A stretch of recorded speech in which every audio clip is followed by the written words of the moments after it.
gabi mga angkol, mga auntie. Tugutin sa kuninyo na mga ina sa tagkatahuran ini mga orasahat. Siyempre sa ating mga pamangkin. Hello po sa inyo at welcome na naman po sa ating programa, no? Totoy na Love. Siyempre, lunes na lunes ngayon. 9 p.m. hanggang 12 midnight po ating programa. At hindi lang ordinaryong lunes po ngayon mga kabisyo. Ngayon ang unang araw, unang gabi po ng buwan ng Hulyo. Grabe, July na, no? Bilis ng araw mga kabisyo, no? Kalain mo, 2 linggo na lang. 2 linggo na lang mga kabisyo. Sweldo na naman. Sabi ni Boy Pindot, uy, sweldo. Ano ba yan? At siyempre naman, sweldo day din naman sa mga kabisyo natin ngayong araw na to, no? Oo, hello po, no? And of course, another great month for all of us. Marami pong nagdadasal at sana magiging productive, more blessings at good health lagi. Lalong-lalo na ngayong buwan ng July. At napapansin ko lang mga kabisyo, no? Dumaan lang ako sa may bandang Bacoor at nakikita ko na naman yung mga lantern. Mga Christmas lantern. Di ba mga pailaw po tuwing Pasko? Sabi ko, ay oo nga, no? Ilang buwan na lang at bare months na naman mga kabisyo. At yun ang masasabi natin, no?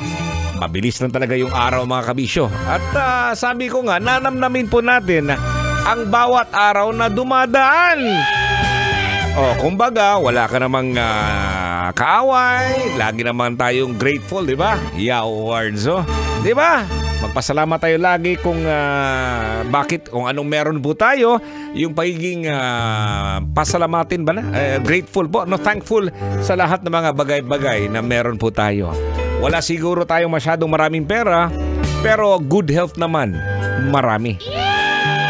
Anyways, hello po. Ako inyong Uncle Totoy. Inyong kasama na naman po. Kumusta man ang inyong weekend?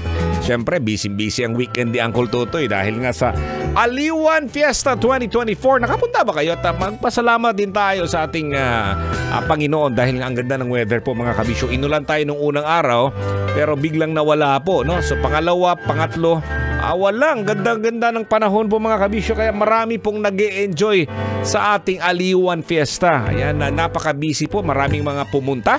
Siguro kasi yung medyo malapit-lapit lang sa ating himpilan. Yung iba naman, abay, nanood lang po sa ating YouTube channel. Kaya naman sa Facebook account ng Aliwan Fiesta. And of course, no, sa mga tumatangkilik yearly na po ang ating Aliwan Fiesta, no? 21 years na ba? Grabe. 21 ako, nagsimula ako 2008 siguro pa yun. Hanggang ngayon. Grabe. Well anyways mga kabisyo, ayan ang pag-uusapan po natin ngayong gabing ito at na-post po sa ating fan page, no? Sa Totoy Bato Official. Ang nakalagay doon ay tungkol to sa mga kamag-anak po natin. Ayan, no? Kamag-anak po ninyo. Ang nakalagay doon ay mga reasons kung bakit ka nag-unfriend ng kamag-anak sa Facebook. Marami siguro kang mga Facebook friends, mga kamag-anak mo, no? At unti-unti mo nang ina-unfriend. Ano siguro rin yung rason doon? Yan po pag-usapan natin dito. Post na lang po sa ating fan page, no? Totoy Bato Official. Again! Lunes na lunes, unang araw po ng buwan ng July, unang gabi.